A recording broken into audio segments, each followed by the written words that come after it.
राजस्थान के एक छोटे से गांव में रहती थी रुक्मा देवी। उम्र यही कोई 60 साल की होगी उनकी। गांव के लोग कहते थे कि वो औरत नहीं बल्कि डायन थी, क्योंकि शादी होते ही रुक्मा के पति की मौत हो गई और फिर धीरे धीरे उसके परिवार के सब लोग एक एक करके खत्म हो गए और साथ ही गांव में पड़ा अकाल। जमीन सूख गई, खेती सूख गई, लोग भूखे मरने लगे। रुक्मा को गांव से बाहर निकाल दिया गया और तब से वो गांव के बाहर झोपड़ी बनाकर रहने लगी। कोई भी रुक्मा के घर के आजू बाजू से गुजरता तक नहीं था।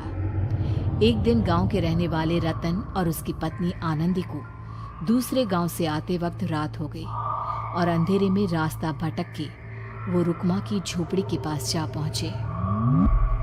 अरे आनंदी, ये क्या हो गया? हम तो रुक्मा डायन की झोपड़ी के पास आ पहुंचे। अब तो सब बुरा होगा। जल्दी जल्दी से निकल यहाँ से।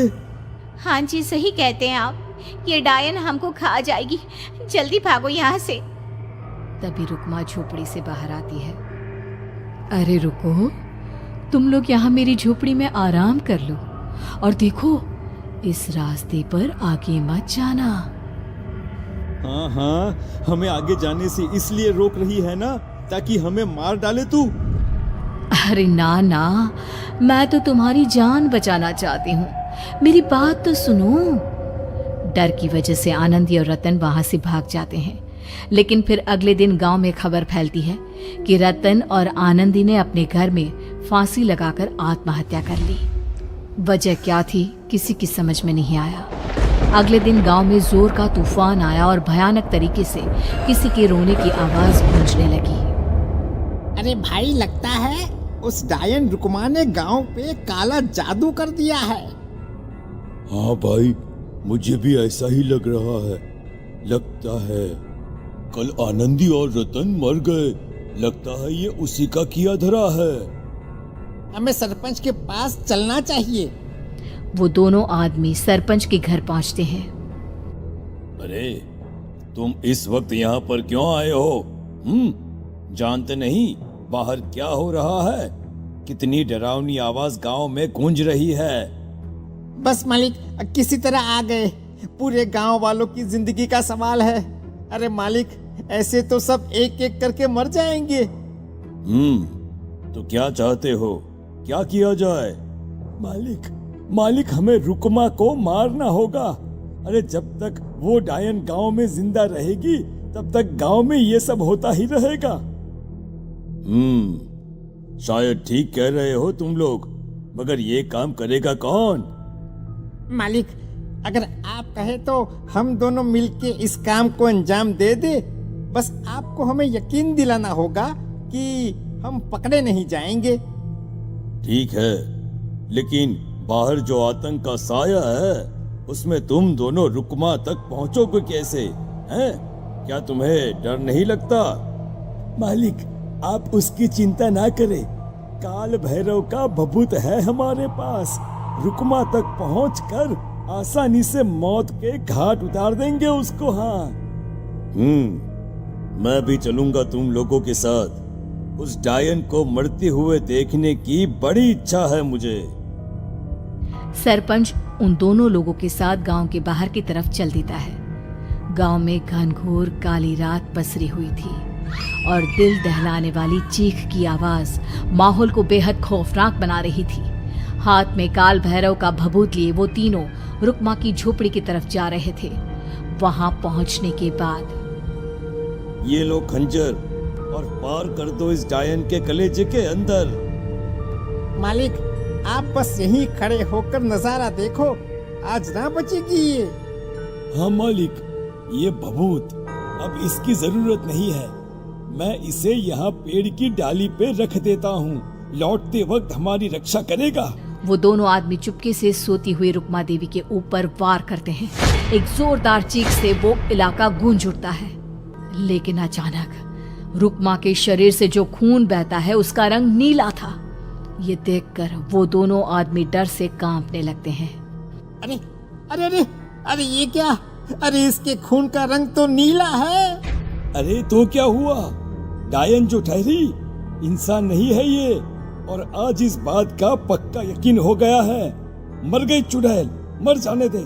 चल सरपंच साहब को जाकर ये खबर सुनाते हैं।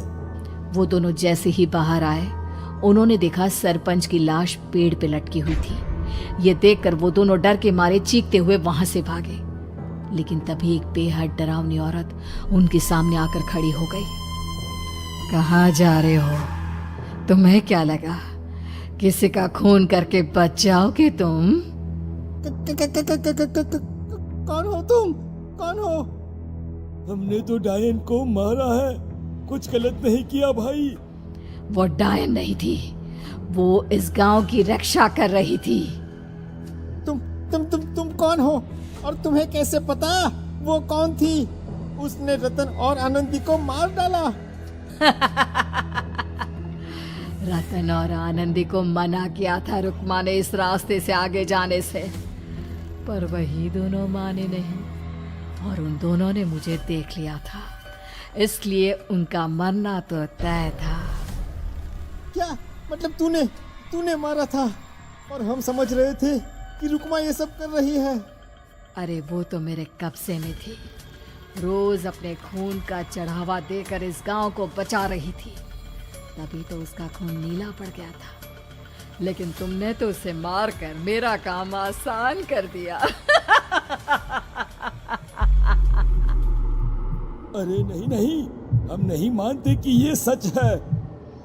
नहीं मानते तो बताओ सरपंच कैसे मरा फिर? क्योंकि उस वक्त तो तुम लोग रुक्मा को मार रहे थे ना, जवाब दो। हाँ बात तो सही है, इसका मतलब